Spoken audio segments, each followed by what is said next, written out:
Hey Dennis, Big Brother Spoilers from Instagram here. I was so upset to see you go last night. How are you feeling this morning? I too am upset, but I'm doing well. Thank you very much.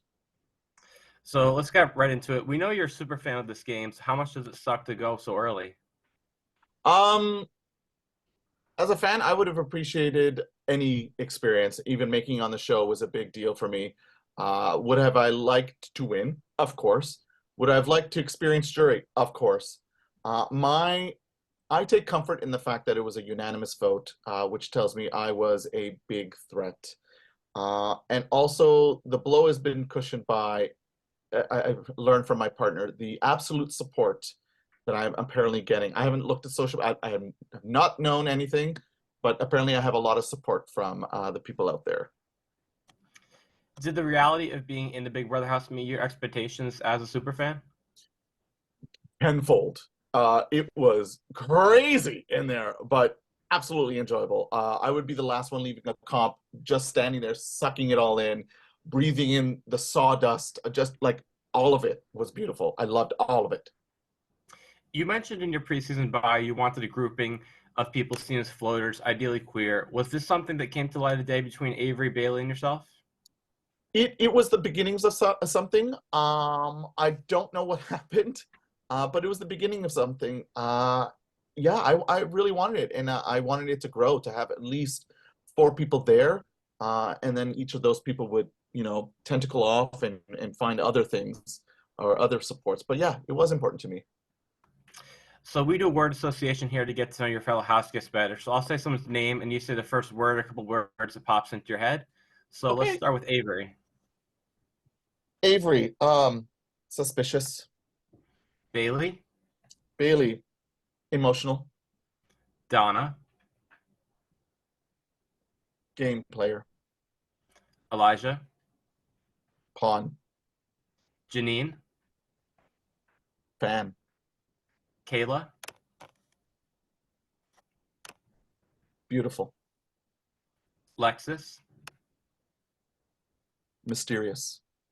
Matthew, Unrelatable. Todd, Strange bromance.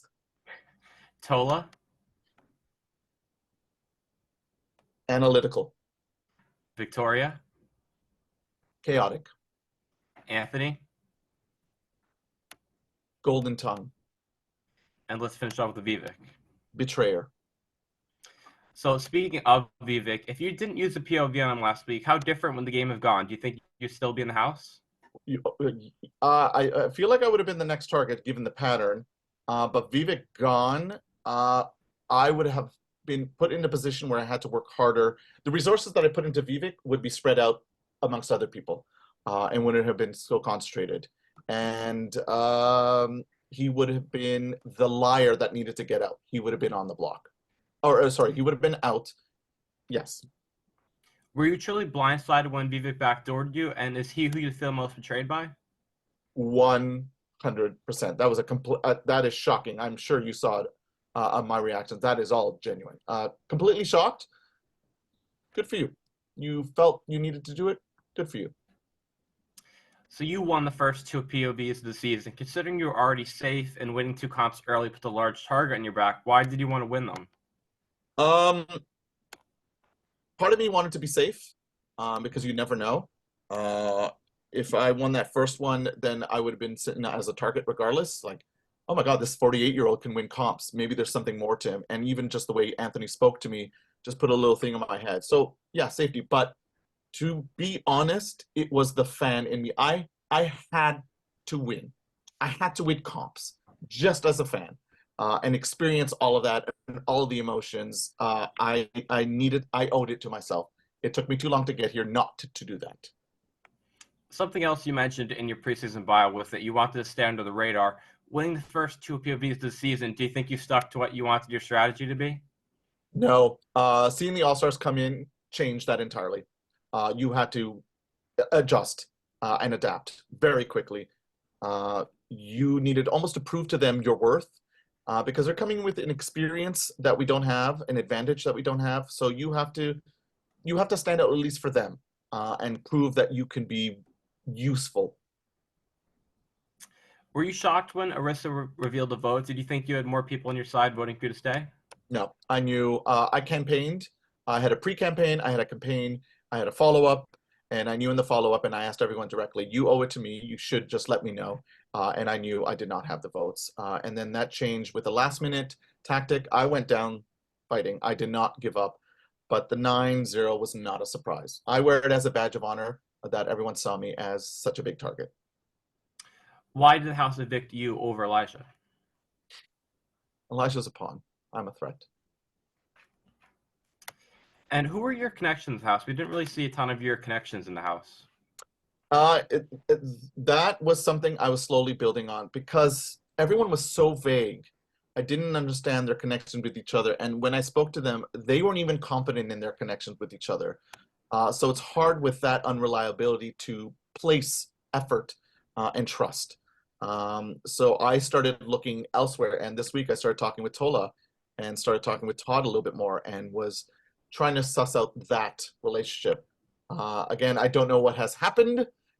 This might be something I should have worked on, but I had my own ways of going about it. Anthony gave you a spicy goodbye message on your way out. What do you make of what Anthony had to say? It comes off a little arrogant. I know it's good TV. I get it. But also, Anthony doesn't operate inside of a vacuum, and that message made it seem like he did. You have minions. We saw your season. You have people around you. You're not operating in a vacuum. This is not all what you did. Yeah. What is your biggest regret in the game? What did you feel that you did wrong? Put all my resources into one person. I should have spread it out earlier on, but I saw another human being in need, and I tried to help him. I have a question from a listener named Janine Holmes, and she wants to know: do you still believe that she said Anthony's name? That Janine said Anthony's name? At this point, without knowing anything, I think she said his name, but in a very different context. I don't think in a threatening context, his name might have been brought up as just the way I did. I see his game. I see what he's doing. She could have easily said that, and that could have been weaponized and manipulated. If you'd stayed in the House and won HOH, who would you have targeted? Other than Vivek? Definitely Vivek and a support, whoever is supporting Anthony. I don't think I would have taken out him right off the bat, but like a Mark or someone around him that supported him. Who will you stay in touch with after the game? Everyone and no one. I'm sure Donna and I will have words. Janine and I will talk for sure as fans. I mean, the cast is kind of younger. I don't know how much we will have in common. We'll see at the wrap party how we interact outside of the house and if they are normal human beings. And last question, who do you want to win and who do you think will win? I answered that with Arissa, and I'm saying Tola. Tola for both. There's a lot going on with that man, and this is a marathon and not a sprint. So he's hanging in there. He's doing well. All right, Dinis, I know you have a lot of interviews to get to today, so thanks for making the time to chat with me. Thank you very much.